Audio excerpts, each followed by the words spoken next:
This gameplay video is brought to you by JXC24.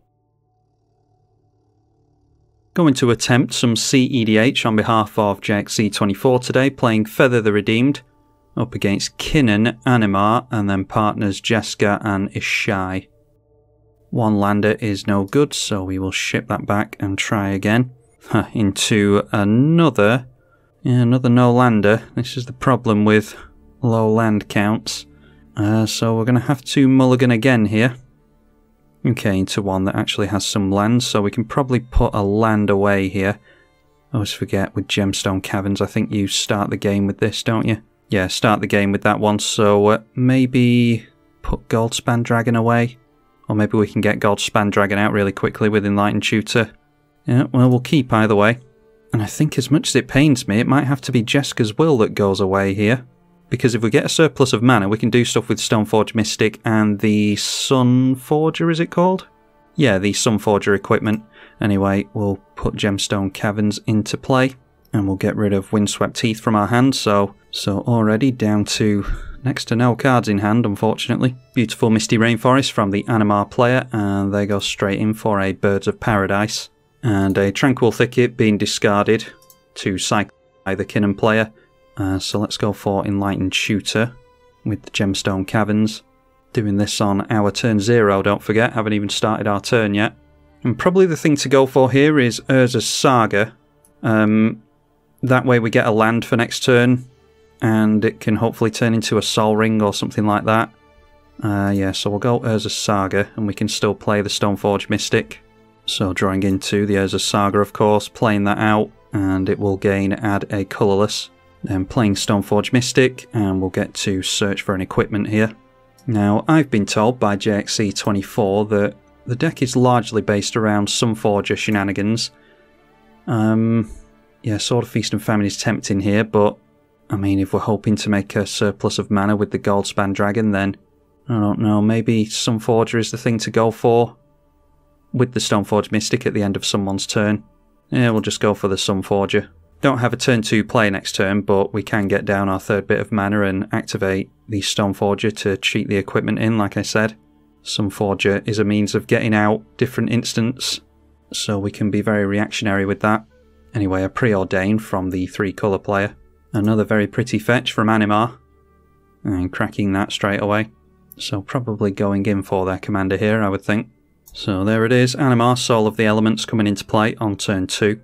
And it's an Arcane Signet from Kinnan, so that will tap for 2 mana. I think it's anything, or is it just mana dorks? Yeah, it's non-land permanents that tap for mana, so Arcane Signet will tap for 2, along with a bunch of other stuff. Noteworthy that Blighted Woodland was played there as well. Okay, a Mox Diamond. The Urza's Saga will go up to level 2. We are going to lose that land next turn. Mox Diamond gets rid of a land, which I'm not too enamoured with. So let's just go for the Spectator Seating for now, and we'll hold up the Stoneforge Mystic, I think. And hopefully we can get into another piece of mana next turn, because that will mean that we can play out the Goldspan Dragon and start making some treasures with that. Mystic Remora from Jeska and Ishai. So casting our Mox into the Mystic Remora will trigger that. A Spellseeker from Animar, so that will put a plus counter on the commander, make their creatures cost 1 less.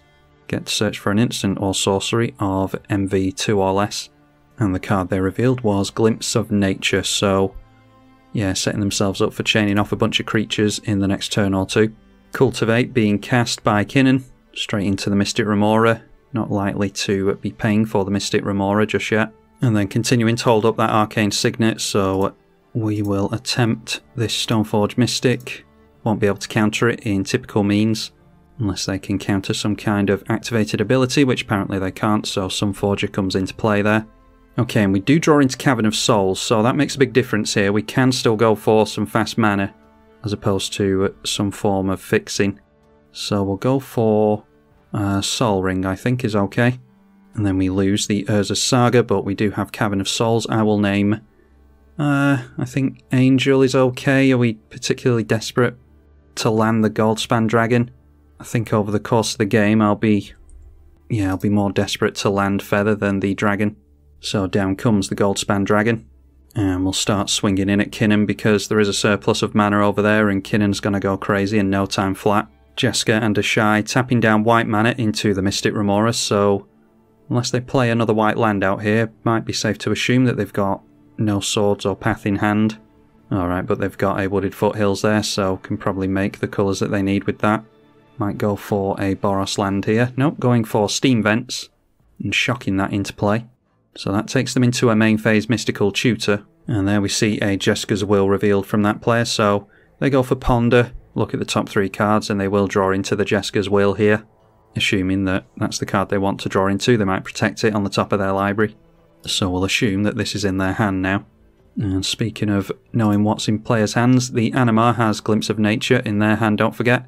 And they do go for a Worldly Tutor straight into the Mystic Remora, so the Jeskai player will draw a card here. And Animar will search for a creature and put it on top. Searching up the Dockside Extortionist, which will only cost 1 mana as it stands now. And that will net them 5 treasures at the moment. So that Glimpse of Nature being cast straight into the Mystic Remora again. So their creatures are going to cantrip here. Going for that 1 mana Dockside Extortionist, and that will make their creatures cost 2 less now thanks to Animar. Now casting a 2 mana Beast Whisperer. So this turn their creatures are going to cantrip twice, draw 2 cards per creature they play. And with 4 cards in hand going through to combat, Animar goes in at the wide open Jeska and Ishai player. So that's 4 commander damage on there. And not managing to play any more creatures there, that is surprising. So either not wanting to commit their hand to the board, or they just didn't draw particularly well there. And now Kinnan going slowly, cracking a Blighted Woodland. Okay, draw ourselves into a Heat Shimmer, create a token, that's a copy of a creature, has haste and exile it at the end step. So that combos off with the Dual Caster Mage.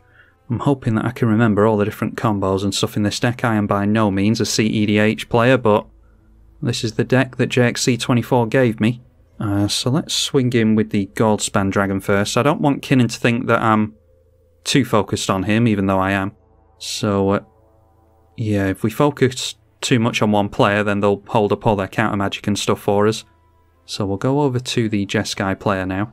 Certainly don't want to be upsetting the Animar player. So we get another treasure token here, which taps for 2 mana, as long as the Goldspan Dragon's in play. Okay, and then we can go for Feather here. We're not going to be able to do anything with Sunforger, unfortunately, because we won't have the mana held up for that. Oh, we will if I tap my mana a certain way. Well, we want the red mana from here, and then 2 white from here might do it. Yeah, and then if we go equip with these, and then we can hold up Sunforger with these, there, that'll work, won't it? So we'll throw that onto the Feather. Oh, it's only 3 to equip, I thought it was 4. Oh well, we wasted a bit of mana there, whoops. Yeah, potentially wasted a treasure there, but we'll see what happens during the next turn cycle. Mystic Remora has a 2nd time counter on it now, allowing the Mystic Remora to go down, currently with 3 lands in play, but we are on the upkeep still. Okay, jumping up to 5 mana thanks to the Ancient Tomb. There is a Snap, returning a creature to its owner's hand and untapping 2 lands, so getting rid of the Animar, that's really good. But Animar had a Pyroblast for that, so countering the Snap. And we do know that they have the Jeska's Will here, so that might be what they go for. Nope, going for a Braid instead. So that means that we can activate the Sunforger and try and protect it here. Yeah, I'm looking over at the instants on the deck list over here, and there's no kind of protection for artifacts or anything. Alright, Kinnan deciding to scoop there, that's really annoying. Yeah, there's no kind of protection for artifacts or anything. The only thing we've got is a Tybalt's Trickery, so we'll have to go for the Tybalt's Trickery. I think there are, well, I know there are, plenty of instants that can protect equipments from things like a Braid, like giving Indestructible and stuff like that, so might be worth including some bits like that. Yeah, so we'll go for the Tybalt's Trickery and cast that onto the Abrade to counter it. Didn't see what they exiled there. Alright, and they scoop as well. Alright, didn't even see that Jeska's Will. Did they just get a land? Mills Bloodstained Mire and Spellseeker, Mana Confluence, and yeah, I don't know what they exiled there, but obviously it was nothing good. So it's between Animar and myself, and I do not fancy our odds here, although maybe their bad luck continues and they don't manage to chain off a bunch of creatures. There we see a Ragavan, which would have cost 1 anyway. Draw a card from the Beast Whisperer, plus counter on the Animar again. Well, these are either some good top decks for our opponent, or they were holding on to creatures during the last turn cycle, so going for a Llanowar Visionary as well. Mana Dork that draws a card when it enters. So still at 5 cards in hand over there. Oh, there's a good one, the Great Henge, so now even more of their creatures are going to cantrip and swing it in at us with their 6/6 Animar. I will wait until it's closer to lethal on us, and then we'll have to use the Stoneforge Mystic to chump block. Might be able to flicker the Stoneforge Mystic so that we can get the Sword of Feast and Famine. That'll be protection from green, so might buy us a bit more time. In fact, we can do Heat Shimmer on Stoneforge Mystic, can't we? Alright, drawing into a land. So we can go Heat Shimmer on the Stoneforge. We'll be left with 3 mana. 5 mana with the Goldspan Dragon is play and equip the Sword of Feast and Famine. Or do we just rely more on Sunforger? We'll swing in with the Goldspan Dragon before anything. And Goldspan Dragon will trigger, of course, so we get a treasure token that taps for 2. Go for a dual land with the Wooded Foothills. And then we'll throw the Sunforger onto the Feather again. Oh, and I keep over-tapping for that. I keep thinking that this is 4 to equip for some reason. Alright, well, while we've got that floating, why don't we go for a... Yeah, we'll go for a piece that will potentially help us over the course of the game. So we'll unattach the Sunforger. And we'll go for, where is it? The Magnetic Theft, I think it is. Yeah, attach an equipment to a target creature. And we'll cast that, targeting the Sunforger. And attach it to the Feather. So that triggers Feather. Magnetic Theft will go back into our hand. And the Magnetic Theft will, of course, attach an equipment to a creature. So Sunforger going on to our commander. Okay, now we are still able to... do something with Sunforger, except we've gained ourselves a Magnetic Theft. So now the question is, do we allow our opponent to untap, and then if they've got counter magic they have to use it on their turn? I mean, they've got mana anyway, so any counter magic that they already have, they can probably still cast it, so I'll force them to use the counter magic that they might have on their own turn. Alright, potentially tapping out here. Oh no, just gaining 2 life from the Henge there. So now we will try and exile the Animar, try and slow them down. So we'll need double red so that we can still cast the Magnetic Theft, a white as well. And we'll go for the Swords to Plowshares. Oh, it has protection from white, doesn't it? Ugh, that's annoying. Alright, we'll go after the Beast Whisperer then. Yeah, protection from white, totally forgot about that. Like, Animar isn't good enough, it has pro white and black as well. Yep. But it looks like they had something anyway. Yep, there is a delay. The swords will eventually come back anyway. But let's go for... Yeah, we'll put Magnetic Theft onto the Stoneforge Mystic. Try and dissuade them from swinging in with as many creatures. 2 creatures left in Animar's hand at the moment. You would hope that they don't have too much counter magic because they are very, very creature-based. So the Magnetic Theft does land and we get to keep that. The Swords to Plowshares has 3 time counters on it, so yeah, it's effectively gone for good, but if we can drag the game out long enough, then swords might be relevant. A free Ancestral Statue, so yeah, that's infinite there. They can make the Animar infinitely huge and pretty much draw their entire deck, so I'm guessing that they've got some means of making the Animar indestructible, or unblockable even, as opposed to indestructible. So we'll see what they've got for us here, but they draw a card every time it enters with the Great Henge and the Beast Whisperer, and then every time it does enter, Animar gets bigger, so probably the end of us, but we'll play it out. Plus the fact that they always had an answer to, even if we did go for the right spell against Animar, they were always going to have counter magic for it anyway, so the other 2 players leaving might have been a bit of a detriment to us here. Yeah, just looking over at the list now, there's no Teferi's Protection in here either. That might be a good one for situations such as this where players are ganging up against us if we're doing particularly well, or we're about to get one-shot by an Animar, something like that. Yeah, Teferi's Protection could be good. And the card I was thinking of previously to try and protect the Sunforger is Blacksmith's Skill, which is a permanent gains hexproof and indestructible until the end of the turn. So... You can obviously protect Feather with that. You can protect the Sunforger as well. It's not one of the cantrip protection spells, but if you're wanting to play around Sunforger, then that would be a particularly good one to include, I think. Apostle's Blessing is pretty good as well. An artifact or creature gains protection from artifacts or from a colour of your choice until the end of the turn, 1 and Phyrexian white. Yeah, so like I said, just spitballing some ideas. I'm by no means a cEDH player, but these are some of the cards that I run myself. Anyway, Wall of Blossoms has ended up in play at some point during all that. The Rograk as well. What else have we got? Generous Stray. Another cantrip creature. Another one, Beastcaller Savant, that has haste, so can tap down straight away, and it does. Now getting into a Priest of Titania.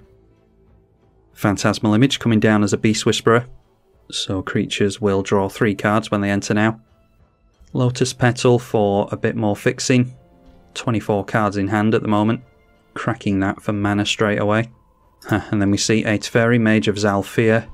So we can't do anything during their turn now. Anyway, I think this switches off the Sunforger. Each opponent can cast spells only at any times they could cast a sorcery. Yeah, that does switch off the Sunforger because we do actually cast the spells with this. Okay, now seeing a 1 mana Purphoros. Yeah, so the Animar hasn't been made unblockable. I'm sure they've got those spells in hand. Like the 1 mana blue spells make a creature unblockable. But as we found out previously, this does have pro white, so they can just swing in now. If they keep playing, then I will just scoop it. There's no reason to keep playing. They have protection from 2 creatures that are in hand.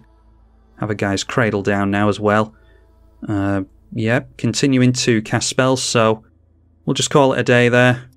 Don't need to have any more of my time wasted, so hopefully you all enjoyed that one. Big thank you to JXC24 for giving me the deck to play with. I'm by no means a cEDH player, so hopefully I didn't embarrass myself too much there. I actually have no interest in cEDH whatsoever. It's not the reason that I play eEDH. So hopefully I did the deck a bit more justice this time. I'm tribalkai on the eedi-H channel. Thank you for watching.